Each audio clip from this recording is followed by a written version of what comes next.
आज के सेशन में हम बताएंगे कि हाल ही में इस गाजी का रैकेज मिला है, मलबा मिला है। कहां मिला, कैसे मिला, क्या दुर्घटना हुई थी उस समय पर एक बार उस घटना को दोहराया जाएगा, क्योंकि फिलहाल पीएनएस गाजी सुर्खी बना हुआ है।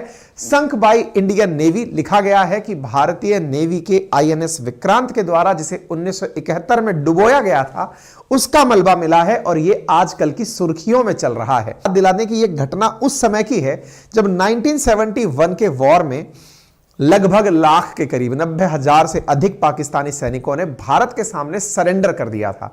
1971 का वो वॉर जिसमें भारत ने पाकिस्तान को दो भागों में, पूर्वी और पश्चिमी पाकिस्तान में तोड़ दिया था, और उसके टूटने के अंदर एक कोलेटरल डैमेजेस में पाकिस्तान का जो डैमेज था कि केवल उनका पूर्वी पाकिस्तान ही बांग्लादेश नहीं बना, बल्कि उन्होंने भारत को नुकसान पहुंचाने के लिए जो काम किए थे उनमें से उनकी एक सबमरीन जो कि अमेरिका द्वारा उन्हें गिफ्टेड थी वो भी डूब गई थी। इसके ऊपर एक फिल्म भी बनी हुई है गाजी अटैक के नाम से। हॉटस्टार जाने किस पर होगी वो देखिएगा, मैंने कई बार रिकमेंड किया है लोगों को, लेकिन उसको फिल्मोग्राफी के हिसाब से काफी बढ़ा चढ़ा के दिखाया गया है। लेकिन हां, इसकी चर्चा भारतीय मीडिया में भी मतलब एंटरटेनमेंट में भी गाजी अटैक के नाम से हुई है। आजकल की सुर्खियों में चल रही ये सारी जानकारी बताएंगे कि यह मलबा विशाखापट्टनम के पास मिला है, क्योंकि यहीं पर यह जल समाधि लेकर भारत में आईएनएस विक्रांत को नुकसान पहुंचाने के लिए बैठा हुआ था। विक्रांत के लिए इन्होंने क्या स्ट्रेटजी चली थी, क्यों ये विक्रांत को मारना चाहते थे, सारी बातें हैं, बहुत सारी इंटरेस्टिंग कहानियां हैं। तो भारत से पाकिस्तान के पंगे लेने की कहानी 1971 की ही नहीं है। भारत से पाकिस्तान ने कई बार पंगे लिए हैं। देश की आजादी के समय 1947 का युद्ध रहा हो, 65 का युद्ध रहा हो, 71 का रहा हो, 99 का कारगिल वॉर रहा हो, लेकिन इनमें से 1971 का युद्ध बेहद खास है। खास क्यों है? क्योंकि 1971 के युद्ध में जो पटकथा लिखी गई थी वो थोड़ी पुरातन काल से जुड़ी हुई थी। कैसे जुड़ी हुई थी? जब भारत आजाद हुआ था ना 1947 के अंदर, तो हमसे तेज करते करते पाकिस्तानियों ने एक रात पहले ही पाकिस्तान आजाद करा लिया। लेकिन पाकिस्तानियों से चूक क्या हुई कि इन्होंने पाकिस्तान को कुछ अटपटे ढंग से बनाया था। अटपटे ढंग से कैसे बनाया था? भारत के पूर्व की तरफ एक हिस्सा था जो कि पूर्वी पाकिस्तान कहलाया, और भारत के पश्चिम की तरफ एक हिस्सा था जिसे पश्चिमी पाकिस्तान नाम दिया गया। पूर्व और पश्चिम पाकिस्तान ये कंप्लीट पाकिस्तान था। आप विचार कीजिए कि कोई देश इस तरह कैसे हो सकता है कि बीच में कोई और देश है, उनका एक हिस्सा इधर और एक हिस्सा इधर है, पर पाकिस्तानी है, कुछ भी कर सकते हैं। तो इन्होंने 1947 में इस प्रकार का एक देश बनाया था। इस देश के बनाते ही दिक्कतों का सामना होना स्वाभाविक था कि इन्हें यहां से यहां जाने के लिए बीच में से कोई रास्ता नहीं दिया गया था। इन्हें जाने के लिए नीचे से इंडियन ओशियन से होते हुए, बंगाल की खाड़ी से होते हुए ही यहां पहुंचना होता था। यानी इनकी यहां पर कनेक्टिविटी अपने आप में बड़ी पुअर थी। अब इंटरेस्टिंग वाकया सुनिए। इस तरफ के जो मुसलमान थे, क्योंकि मुस्लिम कंट्री था, धर्म के आधार पर बना था, जिस देश का खुद का धर्म इस्लाम था, तो इस्लाम के आधार पर बना हुआ देश था। इस तरफ के मुसलमान अपने आप को समृद्ध पाते थे, समृद्ध थे भी, क्योंकि ये पंजाब का हिस्सा, जो नदियों, 5 नदियों, सिंधु नदी का जो क्षेत्र है वो पाकिस्तान के पास ही है। ऐसी स्थिति में इनके पास में संसाधन परिपूर्ण है, यानी कि इनके पास प्राकृतिक संसाधन भी बढ़िया हैं, और यहां के लोगों में इनकी तुलना में श्रेष्ठता का भाव पाया जाता है। ये मानते हैं कि ये लोग मुसलमान तो हैं लेकिन हमारे जैसे मुसलमान नहीं हैं। अब इनमें कैसे वाले मुसलमान हैं ये तो इनको ही पता होगा। बंगाल के मुसलमानों को ये हे दृष्टि से देखते हैं। क्यों? क्योंकि बंगाल के मुस्लिम बांग्ला भाषा बोलते हैं, और बांग्ला भाषा बोलने के चक्कर में इस जगह को पहले भी बांग्लादेश के नाम से ही शॉर्ट नेम में पुकारा जाता था। अच्छा, अब इंटरेस्टिंग फैक्ट क्या था? फैक्ट यह था कि इन दोनों की आपसी लड़ाई 1947 से 70 के बीच में काफी ज्यादा होने लगी थी। कैसे होने लगी थी? इनके यहां पर जो पार्टी चुनाव लड़ती थी और यहां पर जो पार्टी चुनाव लड़ती थी, दोनों से मिलकर के ही संसद चलती थी। संसद इस्लामाबाद में चलनी है। संसद के अंदर जो सांसद चुन के आएंगे वो या तो इस वाले क्षेत्र से, पूर्वी पाकिस्तान से होंगे या पश्चिमी पाकिस्तान से होंगे। पूर्वी पाकिस्तान को यह समझ में आने लगा था कि पश्चिमी पाकिस्तान सत्ता का केंद्र बन चुका है, सत्ता का केंद्र बन चुका है, और पूर्वी पाकिस्तान के लिए वो किसी भी प्रकार का फंड है, रिसोर्सेज है, वो नहीं छोड़ता है। और तो और सत्ता के केंद्र में भी पश्चिमी पाकिस्तान खुद को ही रखता है। ऐसी स्थिति में पश्चिमी पाकिस्तान ने पूर्वी पाकिस्तान से दोयम दर्जे की ट्रीटमेंट करना शुरू कर दिया कि तुम कुछ नहीं हो टाइप से इन्हें इग्नोर करना शुरू कर दिया। लेकिन इसी बीच में बांग्लादेश या पूर्वी पाकिस्तान का जो हिस्सा था, यहां पर शेख मुजीबुर रहमान, जो कि वर्तमान में अब बांग्लादेश की जो प्रधानमंत्री हैं उनके पिताजी थे, शेख मुजीबुर रहमान ने अपनी एक पार्टी बनाई। वो इस इलेक्शन में 1970 के इलेक्शन में मेजॉरिटी ले आई। मेजॉरिटी मतलब इन कंप्लीट देश के जो कुल सांसद थे उनमें से केवल इनकी पार्टी के इतने सांसद बन गए कि अब शेख मुजीबुर रहमान को ही वहां का प्रधानमंत्री होना चाहिए था। लेकिन यहां पर उस समय सेना में याया खान नामक व्यक्ति, यहां का मतलब आर्मी का सेना अध्यक्ष हुआ करता था। जो सेना अध्यक्ष था याया खान, वो भारत में उस समय जो फील्ड मार्शल हमारे रहे सैम मानेकशॉ, उनका मित्र हुआ करता था आजादी से पहले का। तो मानेकशॉ उसके बारे में बहुत अच्छे से जानते थे, याया खान के बारे में, कि वो किस तरह की गलतियां कर सकता है, किस प्रकार से बेवकूफियां करेगा इन पर कंट्रोल पाने के लिए। और हुआ भी यही। हुआ क्या, यहां पे याया खान ने टिक्का खान नामक एक जनरल को पूर्वी पाकिस्तान में आए जो चुनाव के परिणाम थे उन्हें दबाने के लिए भेज दिया कि यहां पर जो लोग हैं वो किस प्रकार से मुजीबुर रहमान को पीएम बना सकते हैं। सेना अपनी है, मेजॉरिटी सैनिक अपने हैं, आप जाइए और यहां पर जो सरकार विरोधी नारे लग रहे हैं आप उन्हें दबा कर आ जाइए। टिक्का 1970 में निकलकर यहां पहुंचता है। 70 से 71 के बीच में टिक्का पूर्वी बांग्लादेश के या पूर्वी पाकिस्तान में या बांग्लादेश जिसे आज आप कहते हैं, यहां पर उन लोगों पर जो अपनी सरकार बनाना चाहते थे पूरे पाकिस्तान पर, उन्हें धमकाना शुरू करता है और जो खिलाफ थे उन्हें मारना शुरू कर देता है। मारते मारते यहां पर बेहद नरसंहार होता है। 70 से 71 के बीच में बड़ी संख्या में इस क्षेत्र से बांग्लादेशी भागकर भारत में प्रवेश करते हैं। भारत में प्रवेश करने का उनका असल उद्देश्य यह था क्योंकि यहां पर जबरदस्त नरसंहार यहां की सेना कर रही थी। नरसंहार से बचते हुए बड़ी संख्या में बांग्लादेशी भारत में एंट्री कर रहे थे। भारत खुद भी 1965 में पाकिस्तान से लड़ के चुका था। हमारी भी सामरिक स्थिति, हमारे पास भी खाद्यान्न इतना नहीं था कि हमारे देश में शरणार्थियों को भी अतिरिक्त जगह दी जाए। भारत पहले ही जनसंख्या से पीड़ित था क्योंकि हमने 1965 के युद्ध के बाद ही तो निर्णय लिया था कि हरित क्रांति से पहले भूख से लड़ा जाए। अंतरराष्ट्रीय स्तर पर तो दुनिया के लोग ये मानते ही थे कि एक दिन ये लोग मर के वैसे ही लड़के वैसे ही खत्म हो जाएंगे। भारत में अब नई समस्या ये आ गई कि यहां से बांग्लादेशी और एंट्री करने लगे। इस बीच से परेशान होकर के भारत की प्रधानमंत्री जो इंदिरा गांधी जी तत्कालीन प्रधानमंत्री थी, उन्होंने सितंबर 1970 में यात्रा करी रूस की, सोवियत रूस की, और उनसे जाकर के फ्रेंडशिप ट्रीटी करी। फ्रेंडशिप ट्रीटी इस बात की करी कि सर देखिए, पश्चिमी पाकिस्तान वाले पूर्वी पाकिस्तानियों के साथ बहुत बर्बरता कर रहे हैं। परिणाम यह है कि शरणार्थी हमारे यहां आए हुए हैं। मुझे भविष्य में नजर आता है कि एक दिन यहां बहुत जबरदस्त संघर्ष होगा, उसका इंपैक्ट भारत पर पड़ेगा और पश्चिमी पाकिस्तान को अमेरिका का समर्थन प्राप्त है। अमेरिका इस क्षेत्र में इन्हें अपनी तरफ से सारी तरह की सहायता देता है। इसलिए आपसे मैं गुजारिश करती हूं कि अगर कभी ऐसी स्थिति बनती है तो भारत और सोवियत रूस एक साथ रहेंगे। उधर से सोवियत रूस ने हमें अपनी तरफ से सिक्योरिटी दे दी कि चिंता मत करो, गो अहेड है मेरी तरफ से, बढ़िया से लड़ो, कोई दिक्कत नहीं है। सितंबर में इनसे मिलने के बाद अगले महीने से next month Indira Gandhi ji America पहुंचती हैं। निक्सन उस समय प्रधानमंत्री अमेरिका के राष्ट्रपति हुआ करते हैं और किसिंगर उनके स्टेट सेक्रेटरी हुआ करते हैं। जब निक्सन को यह बात पता चलती है कि इंदिरा गांधी जी सोवियत रूस से मिलकर के हमसे मिलने आई हैं, तो इंदिरा गांधी जी वहां जाकर यह कहती हैं कि देखिए, इन्होंने इन पर बहुत जबरदस्त तरीके से प्रहार किया है। बांग्लादेशियों की समस्या से हम परेशान हैं। आप अपने इस मित्र को समझाइए कि इस तरह से अपने ही लोगों पर यातना ना दे। इस बात पर रिचर्ड निक्सन ने इंदिरा गांधी जी को बहुत ही रूखा जवाब दिया। हालांकि कुछ ऐसे वाक्यांश भी हैं जो कि इस समय बहुत ही ज्यादा सोशल मीडिया पर उपलब्ध हैं। कहते हैं कि निक्सन ने इंदिरा गांधी जी को मिलने के लिए 40 मिनट इंतजार किया था और एक ऐसा भी उनका वाक्यांश बाहर निकलकर बाद में आया जिसमें वो इंदिरा गांधी जी को अपशब्द कहते हुए दिखाई दिए। हालांकि सामने नहीं, पीछे से उनके बैक बिचिंग करते हुए दिखाई दिए थे।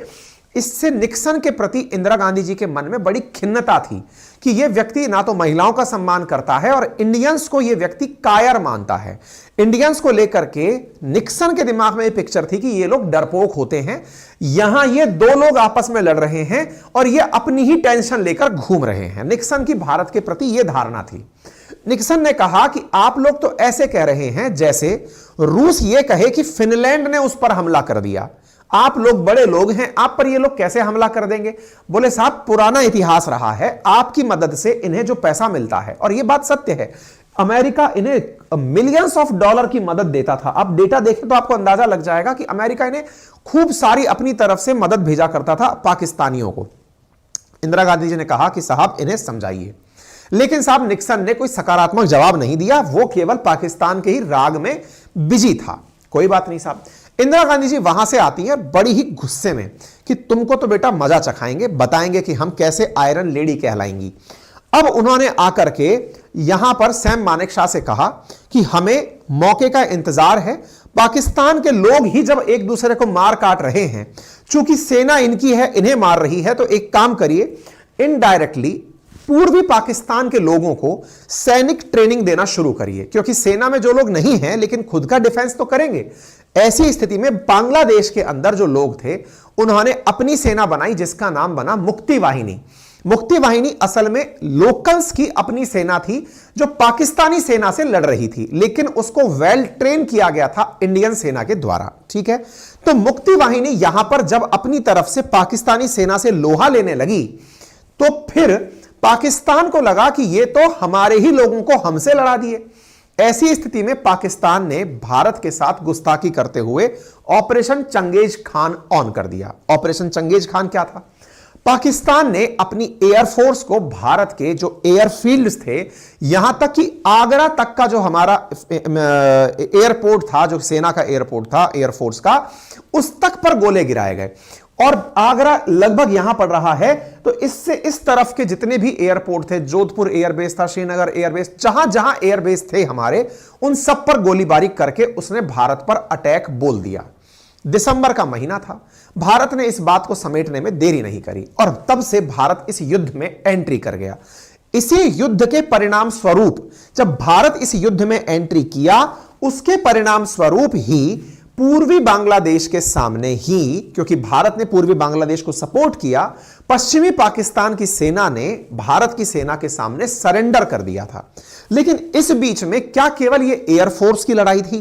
क्या यह केवल थल सेना की लड़ाई थी, या इसमें नेवी का भी रोल था? आज के सेशन में उस नेवी वाले रोल को हम चर्चा में ला रहे हैं। देखिए, जैसे भारत में मुंबई करके जगह है ना, अपनी मुंबई जो जगह है, ऐसे ही पाकिस्तान में उनकी एक तरह से कमर्शियल सिटी कह सकते हैं, औद्योगिक सिटी कह सकते हैं, कराची है। कराची यहां से नेवल बेस से इनकी मतलब इनकी जो नेवी है वो भारत के अंदर भारतीय सेना को काउंटर करने के लिए, अब इसको थोड़ा सा ऐसे समझिए, ये लोग अपनी प्लानिंग में भारत के एयरबेस को नष्ट कर रहे हैं। एयरबेस को नष्ट क्यों कर रहे हैं? ताकि इनकी तरफ से कोई भी हवाई जहाज उड़कर पाकिस्तान पर हमला करने ना आए। जब एयरबेस ही नष्ट कर दोगे तो उड़ेगा कैसे? तो हमारे पास ऑप्शन क्या था वो समझिए। हम अपना पानी में आईएनएस विक्रांत नामक एक विमान वाहक पोत खड़ा रखते थे। अब ये कौन है आईएनएस विक्रांत? पानी के अंदर हवाई जहाज को उड़ाने के लिए हम पानी में चलता फिरता एक एयरपोर्ट कहिए या एयर स्ट्रिप कहिए, जो पानी में तैनात रखते थे। जनरली वो यहां वाले क्षेत्र में, पश्चिम वाले क्षेत्र में तैनात रहता था, लेकिन उसके कुछ सिस्टम में गड़बड़ चल रही थी उस दौर में। इसलिए भारत ने, क्योंकि देखिए कहा जाता है कि अगर किसी भी विमान वाहक पोत से किसी हवाई जहाज को टेक ऑफ करना है तो विमान वाहक पोत की खुद की गति 20 से 25 नॉटिकल माइल्स प्रति घंटे के हिसाब से होनी चाहिए। लेकिन आईएनएस विक्रांत उन दिनों थोड़ा नासाज था, उसकी स्पीड 12 से 14 नॉटिकल माइल्स पर किलोमीटर पर घंटे के हिसाब से ही चल रही थी। इसलिए हमने उसे पश्चिमी कमांड से उठाकर पूर्वी कमांड की तरफ भेजने का निर्णय लिया था। अच्छा, टेक्निकली हमारा एक तरह से पानी में चलता फिरता वो एयर बेस था जहां से हम अपने हवाई जहाज को उड़ने के लिए भेज सकते थे। हमारी स्ट्रेटजी में यह था कि कल को अगर इस क्षेत्र पर हमला करने की जरूरत पड़े तो हम आईएनएस विक्रांत से ही अपने फाइटर जेट्स को उड़ाकर यहां पर भेज देंगे। इसका मतलब पाकिस्तान के लिए एक बड़ी चुनौती थी कि हम इनके एयर बेसिस पर तो जाकर गोला गिरा रहे हैं, लेकिन अगर ये लोग आईएनएस विक्रांत से टेक ऑफ करके उड़ने लग गए तो भी ये पाकिस्तान को बड़ी चुनौती देंगे। इसलिए इन्होंने नेवी से कहा, पाकिस्तानी नेवी से कहा कि आप जाइए और इनके आईएनएस विक्रांत को डुबो दीजिए। अब आईएनएस विक्रांत को डुबोने के लिए नेवी जाए कैसे? तो पानी के भीतर डूबकर भी लड़ाकू जहाज चलते हैं जिन्हें हम पनडुब्बी कहते हैं, अंग्रेजी में जिन्हें सबमरीन कहते हैं। तो इन्होंने अमेरिका से किराए पर ली हुई थी एक पनडुब्बी जिसका नाम था पीएनएस गाजी। पीएनएस गाजी को इन्होंने रवाना किया 14 नवंबर को 1970 में कि आप जाइए और जाकर के भारत के आईएनएस विक्रांत को डुबो के आइए। तो ये लोग शुरुआत में अपनी तरह से पहले सूचना एकत्रित करवाए कि आईएनएस विक्रांत खड़ा कहां है।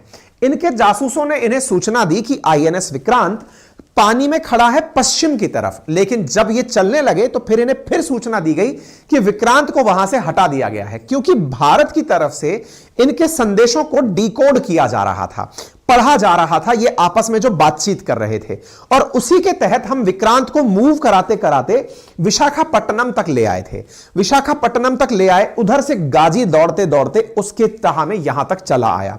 कहते हैं कि गाजी पानी में डूबता, जब उसको हवा फ्यूल भरानी होती तो यहां श्रीलंका के अंदर ट्रिंकोमाली करके श्रीलंका का पोर्ट है, वहां से उसने तेल वेल भी भराया और फिर मद्रास के सामने से होते हुए विशाखापट्टनम में जाकर विक्रांत को डुबोने के लिए पानी के नीचे चला गया।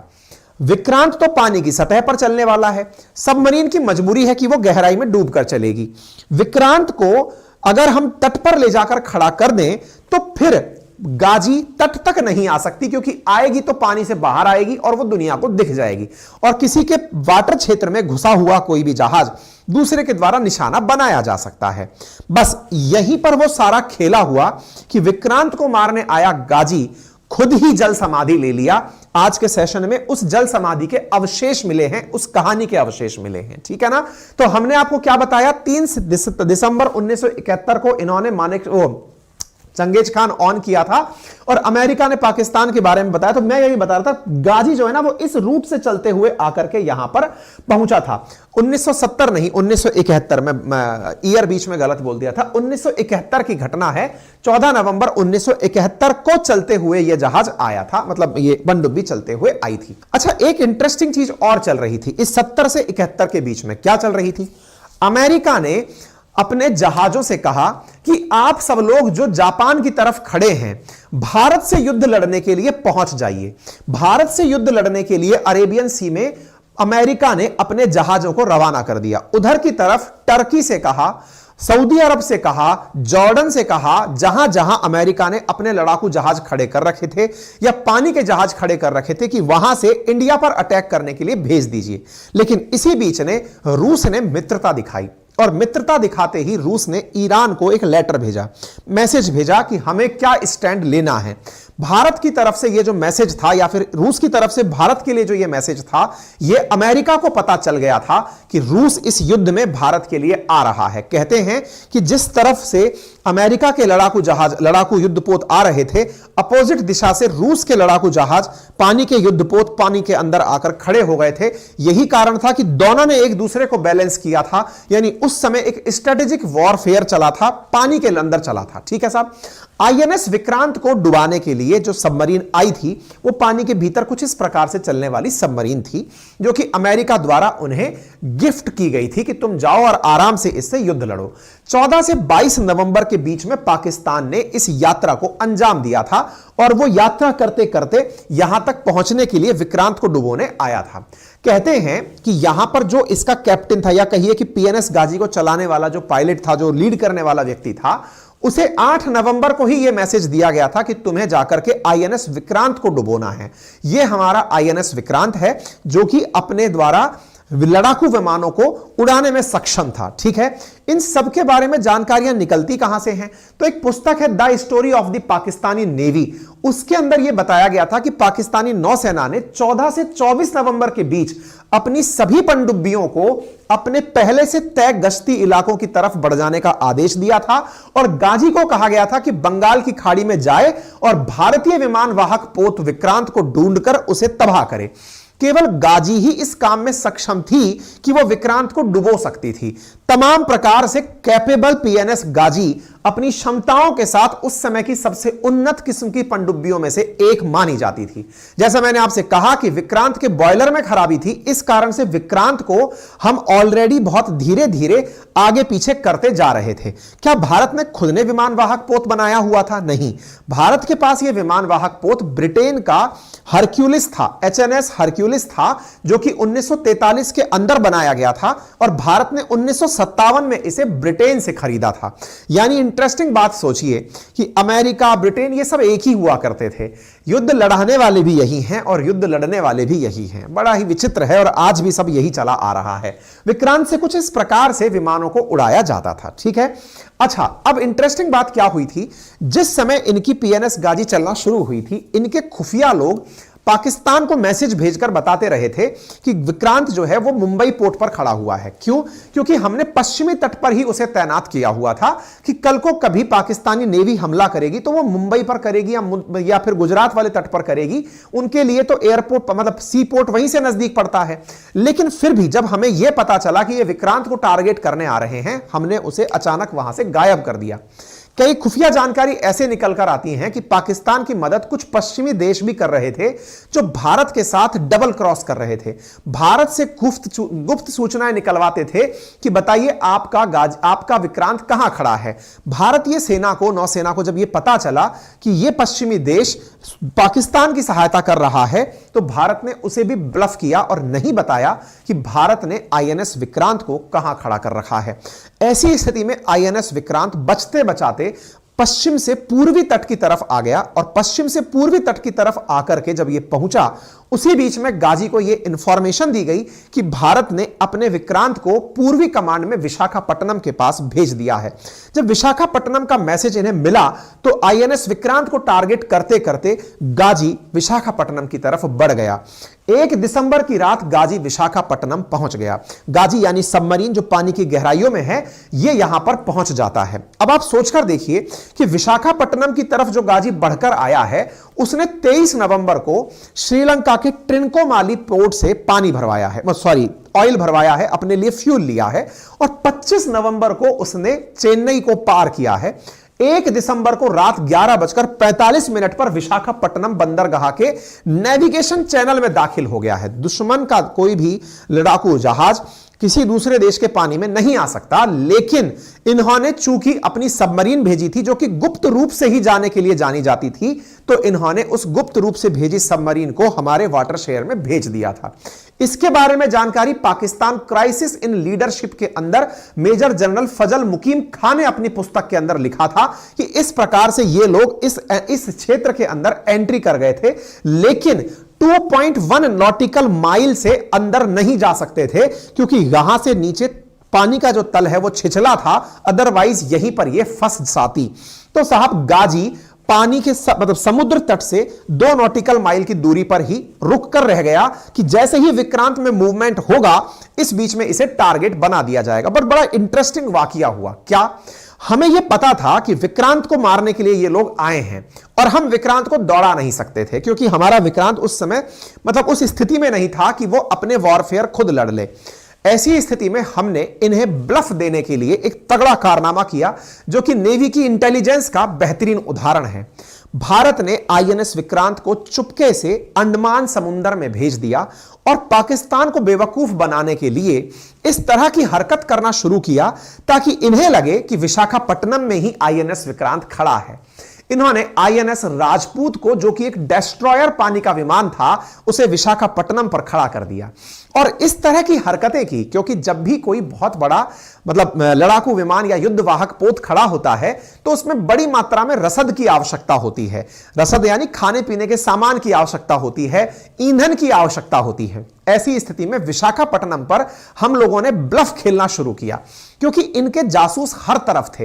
विशाखापट्टनम पर भी इनके हैंडलर्स खड़े थे पाकिस्तानियों के, लेकिन भारत ने बकायदा विशाखापट्टनम से INS राजपूत से यह मैसेज भेजा, आईएनएस विक्रांत की फ्रीक्वेंसी पर, यानी विक्रांत की फ्रीक्वेंसी ये पाकिस्तानी लोग पढ़ रहे थे, तो उस फ्रीक्वेंसी पर आईएनएस राजपूत मैसेज भेजता है विशाखापट्टनम तट पर कि मुझे इतना टन खाने का सामान चाहिए, मुझे इतना टन फ्यूल चाहिए, मुझे इतना कपड़ा चाहिए, मुझे इतना फल भेजो, इतना सब्जी भेजो। इस प्रकार से मैसेज करके जब हम भेज रहे थे तो पाकिस्तानियों ने यह कंफर्म कर लिया कि यहीं पर खड़ा हुआ है आईएनएस विक्रांत। और तो और इंटरेस्टिंग बात एक और की गई, आईएनएस राजपूत को खड़ा किया हुआ था हमने जो विशाखापट्टनम पर, वहां से एक सैनिक ने, नौसैनिक ने अपनी माता के नाम बीमारी का संदेश लिखकर भेजा कि माता मैं आईएनएस विक्रांत पर हूं, तबीयत ठीक नहीं है, आपकी याद आ रही है, ताकि यह मैसेज भी कन्वे हो जाए कि हां साहब खड़ा है। यानी कि अब गाजी को इंतजार है कि विक्रांत को जैसे ही बस रडार पर ले और उसे डिस्ट्रॉय कर दे। गाजी इस इंतजार में 1 दिसंबर खड़ा रहा, 2 दिसंबर खड़ा रहा, 3 दिसंबर खड़ा रहा। पानी के भीतर जब आप खड़े रहते हो, पनडुब्बी में एक बड़ी दिक्कत होती है, चूंकि वह पानी में डूबकर चल रही है, तो अंदर उसमें 93 सैनिक सवार थे। जब किसी बंद कमरे में 93 लोग होंगे तो उनकी नित्य क्रिया के माध्यम से गंदी हवाएं निकलेंगी, कार्बन डाइऑक्साइड निकलेगी, हाइड्रोजन गैस निकलेगी।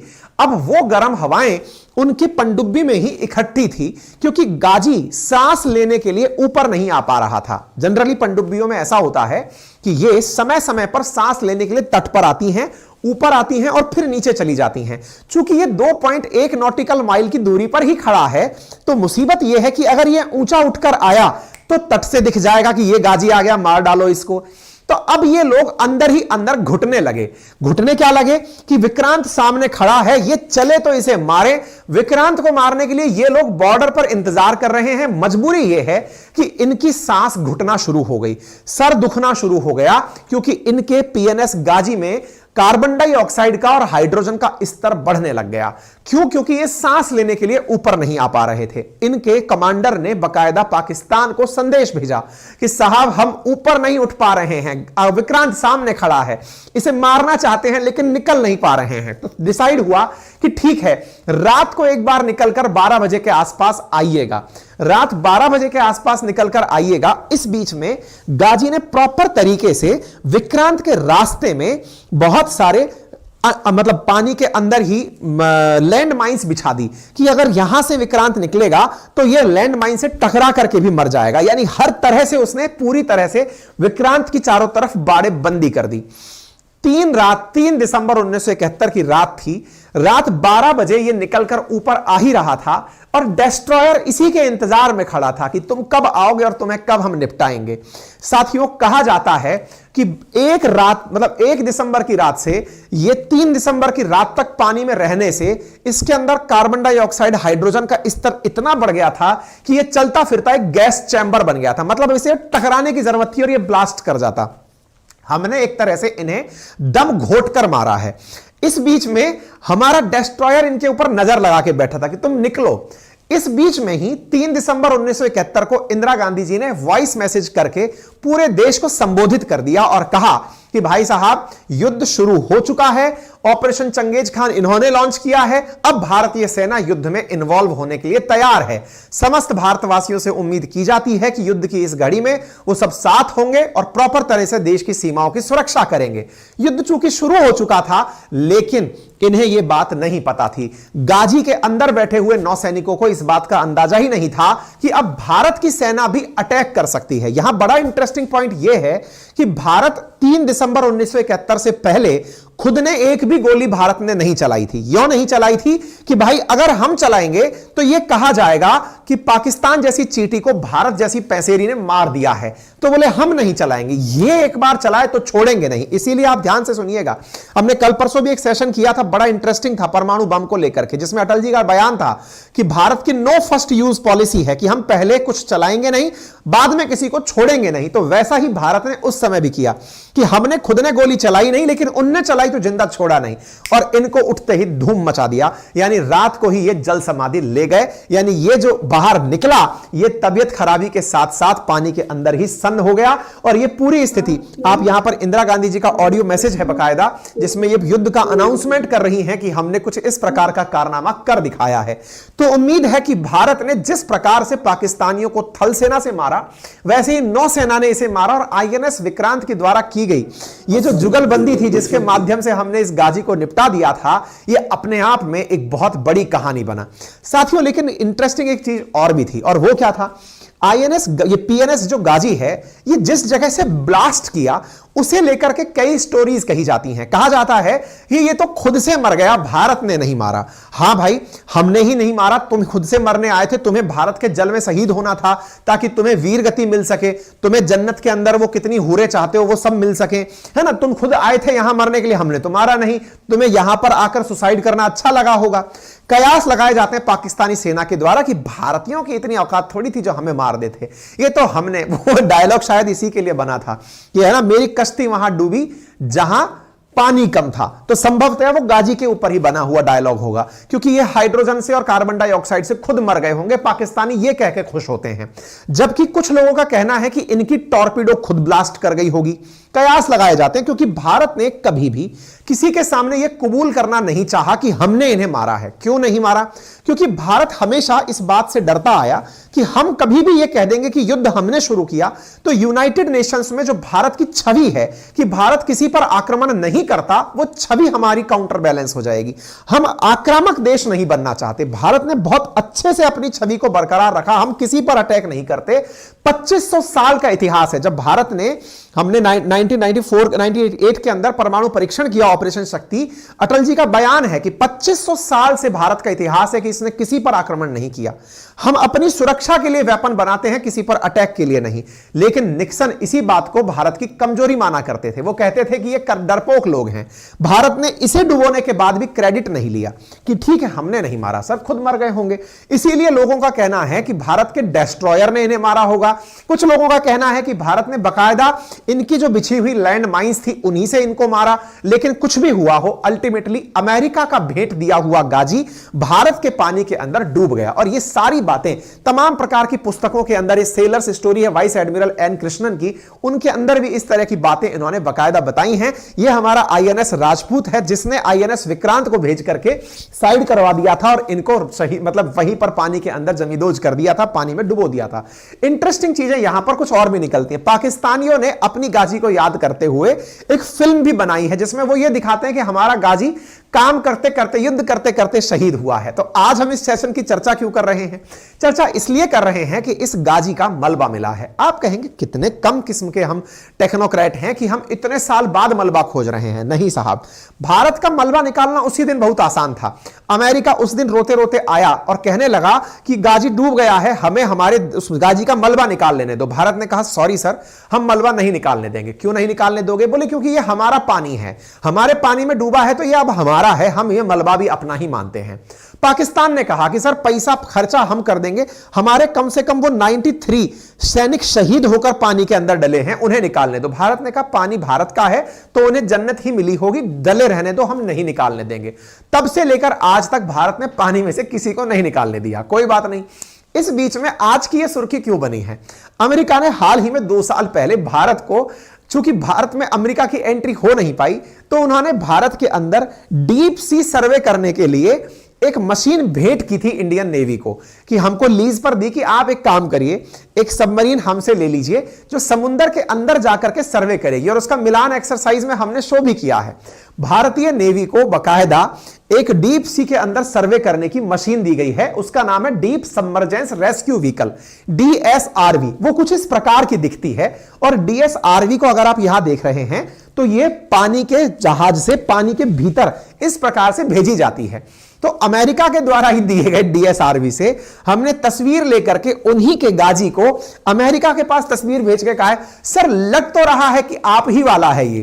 तो अमेरिका यस यस ये हमारा वाला ही है, कृपया करके निकाल दीजिए। इंडिया फिर क्या, सॉरी सर, हम सैनिकों को सम्मान देते हैं क्योंकि उनकी अब वो जल समाधि है सर, तो जल में ही डले रहने दीजिए, हम उनको नहीं निकालेंगे। मतलब ये खबर जो आज की भी है, ये असल में मैंने शुरुआत में ही कहा कि उनके जख्मों को हरा करने की है, उनके पुराने जख्मों पर नमक डालने जैसी है। तो हमारे DSRV ने उसको खोजा है। ये DSRV अमेरिका समेत कुल 6 देशों के पास ही है और ये 18-19 में भारत को लीज पर मिली है। 21 से हम इसका ट्रायल ले रहे हैं। ये हमारे नौसैनिक हैं जो इसके ट्रायल के लिए घूम रहे हैं कि जाओ पानी में जाके देखते हैं कि क्या खोज कर निकाल निकाले हैं, और वही चीज भारतीयों द्वारा डीप सबमर्जेंस रेस्क्यू व्हीकल से खोज करके हाल ही में निकाली गई है। लेकिन निकाली नहीं गई, मैं बार बार बोल दूं आपको, निकाली नहीं गई है, पानी में डली छोड़ दी, देखिए ये पड़ी हुई।